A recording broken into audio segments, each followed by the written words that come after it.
Good morning, everyone. I tried to post my dancing video this morning, but I decided to shelve it.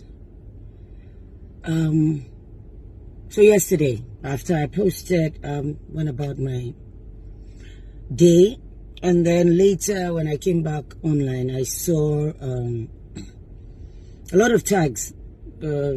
Princess had done a video and was asking for me to join. I wasn't online then, and I felt the need to address this.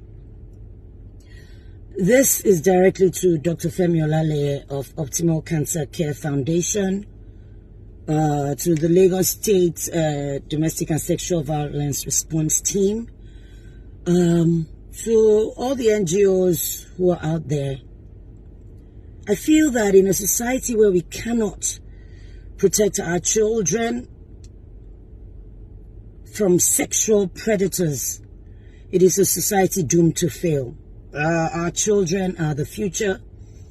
They need to be supported, made to realize their potential, groomed for good, not groomed to be sex toys for adults who should know better.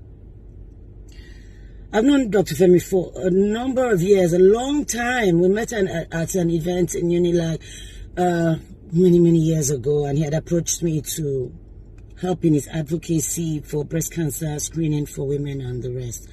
And if you know anything about me, good morning, you know anything about me, you know that women's health, women's wellness, children, child rape, abuse is a passion of mine. It's something I'm deeply involved in. And so for years I've supported Optimal Cancer Care. I've even put money towards helping women get screening. I've done fundraising. He can bear me witness. Dr. Femi Olaleye has never paid me a naira, never asked, and that's okay. It's advocacy. On the 9th of July, 9th or 10th of July, was another advocacy drive of his. He was now partnering with the Reddington Hospital in VI. Of course, to raise awareness, get women to come screen. I have been screened myself, and he hasn't charged me. I guess that's the perks of having to do advocacy for him. So let me just put that out there. So I went, as usual, in the pouring rain. You see, for me, when I give my word, it's something that I don't play with. I have integrity, and I beat my chest about it. A lot of NGOs that I work with, they're out there, Project Alert, over 15 years, supporting their work, and Warif, Mirabel Center, so many of them that I support in one way or the other. So I went, and there were a few women there. Maybe because of the rain, they couldn't really come. So in conversation, I just said, how's your wife? And he was like, So I said, what's wrong? And then he now said, we'll talk later, when the room was clear. So he cleared the room and said the nurses there should give us room. And so I asked, well, how's your wife? And he said, oh, they're separated, they're no more together. She had kicked him out of the house. I'm like, that's serious. You know, and then he went on to say, I would admit to you, Kate, she set me up. I fell. I didn't understand what that meant. He fell, okay? So I said, what happened? He said, oh, she brought a young girl into the house and he did stuff with her. Like, Dr. Femi, now, wow, why would you know? Of course, the first thing is blame his wife, that she knew his weakness and she did that and blah, blah. Just kicked him out. She even arrested him. I'm like, wow. This was before he told me he had the thing with the girl. When he said he had been arrested, I'm like, how would the wife arrest you? So it was later when I now heard from him that it was because he had sexual relations with. So he didn't even tell me it was the wife's niece. Didn't tell me she was underage either. Because he said tell me other things, and I'm like, okay, just take it easy. You guys try and resolve it. Make sure you try and see your children. I'm sure everything will be fine. And I'm like, maybe she has moved on. Just leave her. Because I don't want to get in the middle of relationship. Then the wife, Remy, reaches out to me, and 4 hours on the phone we spent. She was telling me also that she sent me videos. Dr. Femi Olaleye had been molesting, disvirgin this 15-year-old girl. He had been doing that for 1 year and 9 months. I was shocked. I'm not going to put a picture of the girl or the video. If you see her, she's just like a tomboy. I wondered in my mind, what could drive a man like that, who has a beautiful wife? And by the way, he's not bad looking as well. You are both together, you and your wife, in the same house, and you are... I was so upset. I told him under no uncertain terms, in no uncertain terms, that I will not be a part of this. You know my stance against this kind of evil, and I will not keep quiet. Sort your shit out. I sent him this message.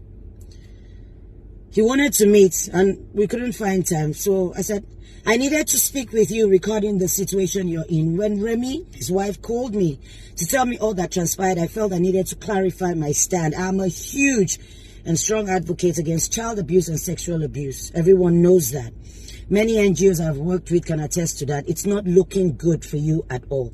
I'm linked to you because of the advocacy that I do for women. My integrity is very, very important to me. I have received a few DMs, which I did. I've not responded as I do not know the people. But I will protect my name regardless. She has said, she being the wife, said you remain unrepentant, which is what he's still doing as of yesterday. And you continue to gaslight her. To tell you the truth, that is not advisable. It's a terrible, terrible thing that you did. You admitted as much to me. I really don't know what else to say on this matter, except that I have to protect my reputation at all costs. I have briefed my manager, should any of it get out to the media, and I will counter any backlash against my person. I wanted to speak face to face because I'm not happy at all, and I had no idea that it was this serious and that a minor was involved. And he responds, I totally understand. Thanks for your support. Thanks for the clarification as well. I appreciate your time and support of my work, but please, I cannot recollect admitting doing anything wrong with a minor to you. I remain steadfast in proclaiming my innocence with regards to all her allegations. Thanks. I said, oh, really? You do not remember? Really, Dr. Femi? So I'm now a liar. You call me a liar. No worries. My best wishes. And he responds with, no. And he sent other messages, but I was done.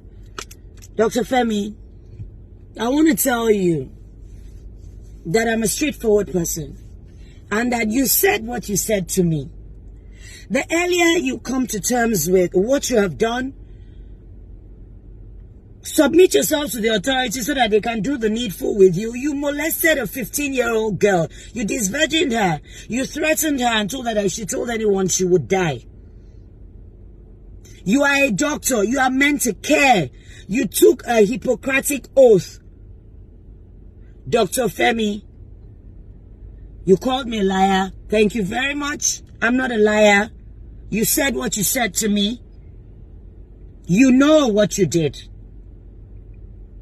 It is left for the authorities to do the needful.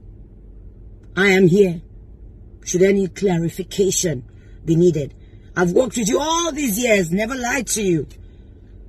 But saying back your words to you, I'm now a liar. And I put it to you that I'm not lying. You know what you did. And it is a terrible thing. And you should be ashamed of yourself. I thought I could give you a benefit of doubt and just think that, oh, it was somebody who had her wits about her and could make an informed decision. But this girl is a young girl. A minor. Okay? A minor. And it is despicable. And in a society like ours, if you try and cover it up, like the police tried to do with the Baba Ijesha case, and the princess had to do video calling all of them out. You people have children as well. Trust me. The same you do to other people's children is what will be meted out to your own kids. Let's stop this nonsense and this evil. Okay? There you have it. Thank you.